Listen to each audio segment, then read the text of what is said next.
Para kay Vice President Sara Duterte, hindi siya kailangang dumalo sa impeachment trial dahil may mga abogado naman na kumakatawan sa kanya. Hindi naman ako abogado para sa impeachment ko. So wala akong matutulong doon sa proseso ng pag-present ng witness, pag-cross-examine ng witness. Lahat yun ay trabaho ng abogado. At yun yung participation at appearance ko doon. Sabi rin ng bise, buo ang tiwala niya sa kanyang defense team.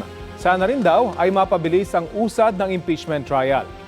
Naniniwala naman ang kampo ng bise na malakas ang kaso nila laban kay Ramil Madriaga na nagpakilalang dati niyang aide at bagman umano.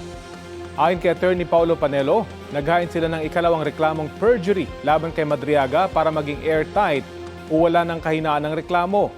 Nais din daw nilang ipakita sa publiko kung anong klaseng testigo ang balak gamitin ng prosekusyon sa impeachment trial.